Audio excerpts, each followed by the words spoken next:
नमस्कार, मैं हूं लक्षिका डागर। आप देख रहे हैं रीडर्स फर्स्ट न्यूज। रायगढ़ के लिए शहीद नंद कुमार पटेल विश्वविद्यालय के रूप में प्रदेश सरकार ने रायगढ़ को एक अनमोल सौगात दी है।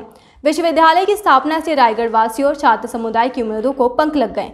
लोगों की उम्मीदें और उनके बीच चल रही चर्चाओं सवालों को रीडर्स फर्स्ट ने प्रथम कुलपति डॉक्टर ललित प्रकाश पटेरिया के समक्ष रखा और इस संबंध में उनसे सीधी बातचीत की।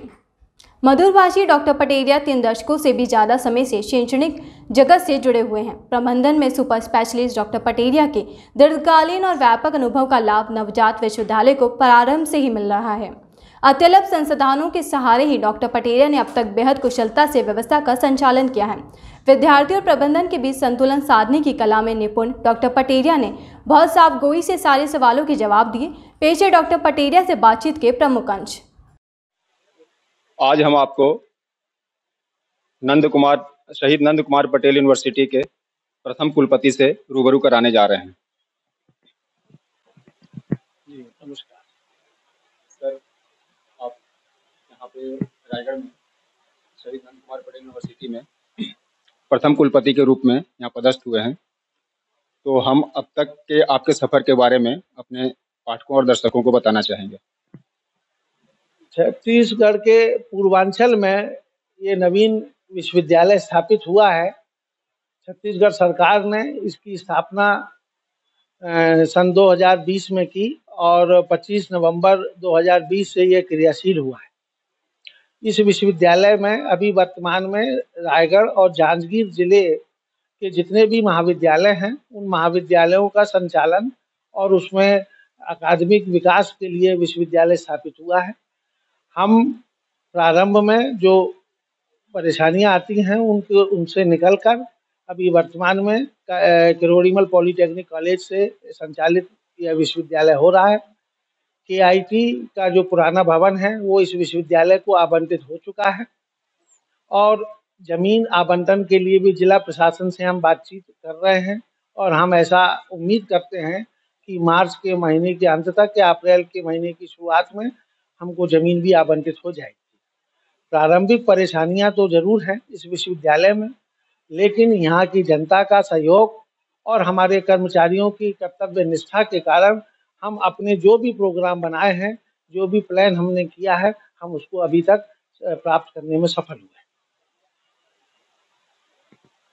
नवीन विश्वविद्यालय की स्थापना के बाद इसमें क्या नई स्ट्रीम आने की संभावनाएं हैं?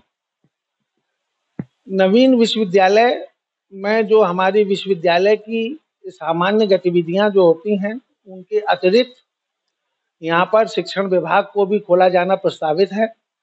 हम उम्मीद करते हैं कि इस बजट में राज्य सरकार हमको कुछ शिक्षण विभाग खोलने की अनुमति प्रदान करेगी और कुछ हम नए पाठ्यक्रम ऐसे खोलना चाहते हैं जिनसे जो कि यहाँ की माटी से जुड़े हुए हों और छात्रों के लिए रोजगार उन्मुखी हों, ताकि उनको अपना भविष्य संभालने के लिए अच्छे अवसर प्राप्त हो सके।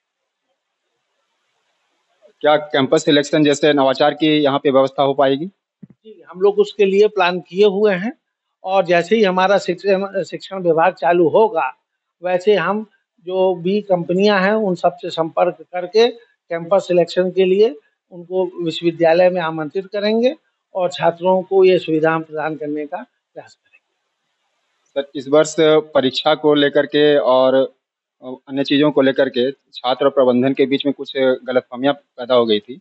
इसके निराकरण के लिए आप क्या कर रहे हैं? कुछ छात्र चूंकि अभी ये नवीन विश्वविद्यालय है और हम अटल बिहारी वाजपेयी विश्वविद्यालय से बट के यहाँ पर आए हुए हैं और हमारे अटल बिहारी वाजपेयी और शहीद नंद कुमार पटेल विश्वविद्यालय के बीच में एक MOU हुआ था पिछले वर्ष जनवरी में, जिसके अंतर्गत जो अंतिम वर्ष की परीक्षाएं हैं वो अटल बिहारी वाजपेयी विश्वविद्यालय ही लेगा, क्योंकि ये छात्रों के हित में दोनों विश्वविद्यालयों के कुलपति और अन्य अधिकारियों ने बैठ के ये निर्णय लिया है कि छात्रों की जो मार्कशीट हो और उनकी जो डिग्री हो वो एक ही विश्वविद्यालय से हो, ताकि जब वो अपने भविष्य में अन्य पाठ्यक्रमों या रोजगार के लिए जाएंगे तो उनको परेशानी ना हो।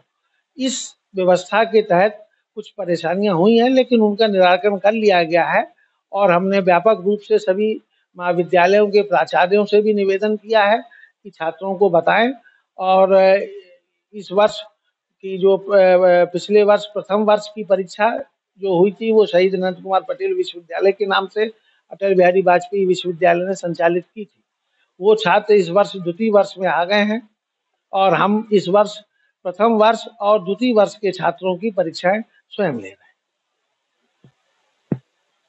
इस विश्वविद्यालय को प्रदेश और देश में एक विशिष्ट पहचान दिलाने के लिए आपकी आगामी क्या योजनाएं हैं?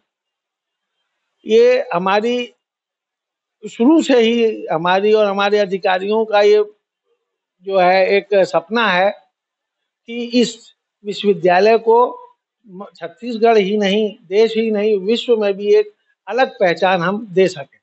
इस संबंध में सबसे पहले हम जो परीक्षाएं संचालित करने में अपना ध्यान दे रहे हैं, अगले वर्ष से हम शिक्षण विभाग और परिषद कैंपस बनाने में ध्यान देंगे और आने वाले 3 साल के अंदर हमारी विश्वविद्यालय की एक अलग पहचान छत्तीसगढ़ में बन जाएगी। अभी भी हमारे विश्वविद्यालय ने संसाधनों की कमी होने के बावजूद विश्वविद्यालय की जो प्रथम और तृतीय सेमेस्टर की पीजी की परीक्षाएं हैं उनको संचालित किया। उनको संचालित करने के साथ साथ हमने समय पर उनका उत्तर पुस्तिकाओं का मूल्यांकन और परिणाम भी घोषित कर दिए हैं। कल तक हमारे जो है 46 परिणाम घोषित हो चुके हैं। आने वाले 2-3 दिन में हम जो भी सेमेस्टर की परीक्षाओं के सभी परिणाम घोषित कर देंगे। हमारा मुख्य ध्येय ये है परीक्षाएं समय पर संचालित करना, उनके परिणाम समय पर घोषित करना और छात्रों के लिए शिक्षण विभाग, कैंपस और उनके अन्य भावी योजनाओं के लिए विश्वविद्यालय मदद कर सके, यही हमारे उद्देश्य है। सर, हमारे दर्शक और पाठक आपके बारे में, आपका परिचय, अध्ययन, अध्यापन और अब तक का आपका जो जीवन का सफर रहा है उसके बारे में जानना चाहेंगे। मैंने अपनी प्रारंभिक शिक्षा झांसी उत्तर प्रदेश से की है। फिर उसके बाद गुरु घासीदास विश्वविद्यालय जब बना तो वहाँ की प्रारंभिक टीचर्स में मैं यहाँ पर आ गया और लगभग 34 साल से मैं इसी क्षेत्र की सेवा में हूँ। गुरु घासीदास विश्वविद्यालय में प्रबंधन विषय का मैं वहाँ पर असिस्टेंट प्रोफेसर, एसोसिएट प्रोफेसर, फिर प्रोफेसर होते हुए वहाँ पर पदस्थ था इस विश्वविद्यालय के कुलपति का प्रभार लेने से पहले। और ये जो क्षेत्र है रायगढ़ और जांजगीर जिला, ये पहले गुरु घासीदास विश्वविद्यालय के ही क्षेत्र में आता था, इसलिए मैं यहाँ से पूर्व से ही इस क्षेत्र की संस्कृति, कला और यहाँ की भौगोलिक स्थिति से परिचित हूँ और उसका लाभ मुझे यहाँ पर प्राप्त हो रहा है। धन्यवाद सर।